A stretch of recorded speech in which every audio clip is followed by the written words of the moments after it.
Мына Алатаудың басынан қар кетсе де қазақтың көзінен жас кетпейді. Неге? Өйткені бізді билеп отырғандар тексіздер. Қазақ айтқан оны айқындап айтып кеткен. Қарадан туып қан болмас, екі қурай тал болмас, екі сиыр мал болмас деген. Ол екі сиыр кім айтты? Тексіздер айтты. Біз малды айтпаймыз, жанды айтамыз. Қазақ малынан бұрын жанын қорғаған. Малым жанымның садағасы, жаным арымның садағасы деп кім айтты? Атам айтты. Кім адам? Қазақ. Мына тексіздер бізді байлап отыр. Қытай, егер Қытайдағы қазақтарға неге қорлық істетеді? Өйткені олар Қазақстанның билігін көзге ілмейді. Олар бес қолында ойнатып отыр.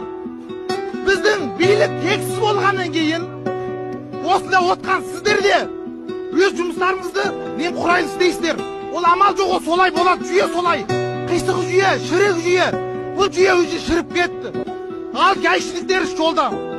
Егер ойлаңыздар, қазір Қытайлар, біз Қытайға қарсы шықсақ, біздің билік айтады, біздің Қытаймен сауда мүддеміз бар дейді. Сол үшін біз оларға артық әңгіме айтамаймыз дейді. Жарайды, келсейік.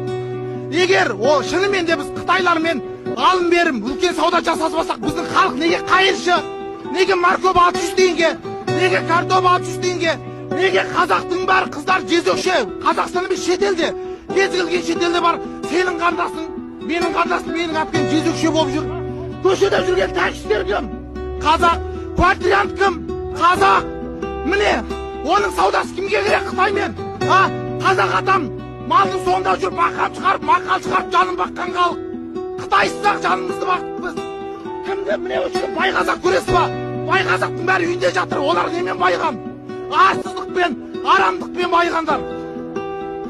Менің айтарым, тек қана қазақты қазақ құтқарады, халықты халық құтқарады. Мына биліктен, мына шірген жүйеден қазаққа қайыр құты болып, суалып қалған саяз құдықтан су күткенмен бірдей.